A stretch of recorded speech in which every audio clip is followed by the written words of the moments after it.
Hello everyone and welcome to another little quick episode of Prewave tutorials.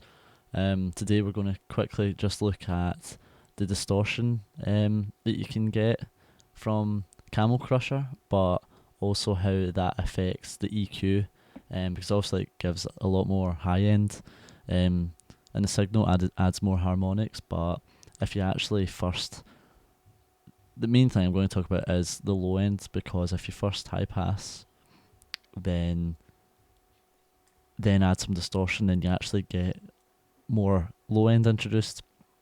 So you should always high pass at every stage you do distortion. So I've got a quick loop here from the Futuristic Polar Bears sample pack from Loop Masters, I think it is.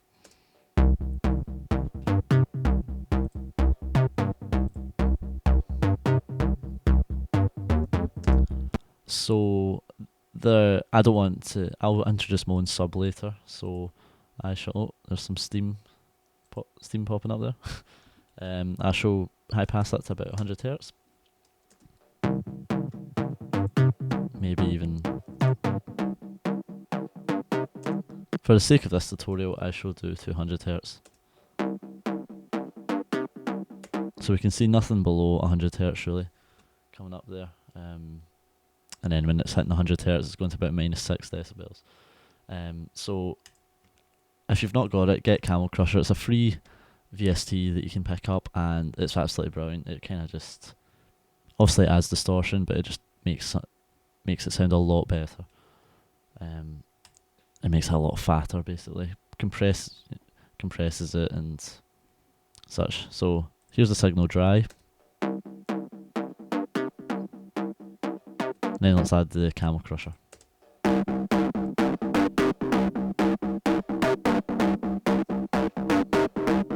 So that sounds pretty cool, and you've also got lots of presets you can go through.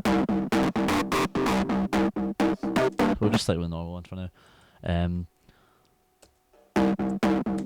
So I've got, because this all runs in series, the first plugin is the EQ, and then the second one is the Camel Crusher. The third one will be the EQ again. Now, if we actually turn this on and see which frequencies are being affected. Now, I already high passed that completely way up to 200 Hz, but we're getting low end introduced again.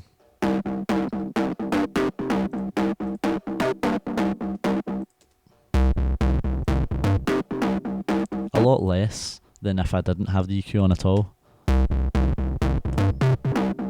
But it's still there. So basically, what I'm trying to say here is this gets overlooked, because you can distort as many times as you want, but always make sure you high pass. Oops.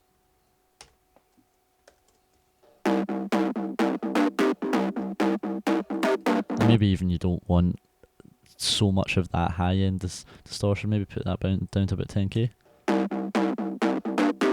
Fits in quite nicely. Why not try put some more distortion on? Now this might sound ridiculous, or maybe it sounds good for what purpose you're using it. So let's put on our EQ again, and you can see again more. I could go in and tweak these settings individually, but for those who are just wanting the quick, easy way, yet again more low end is introduced. So yet again.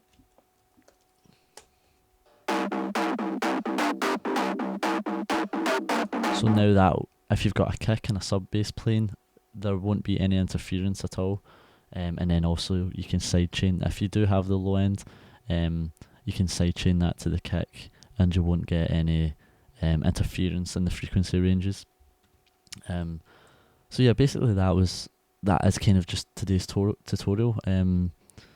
And I don't have the webcam up today because I was getting some sort of playback issues. The playback speed was different from the recording speed, but I'll sort that out.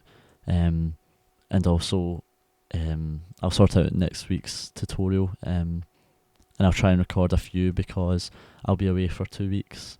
In sunny Ayia Napa, so I'll get them sorted. But this is just a quick one. I didn't want to go in too much depth like last week.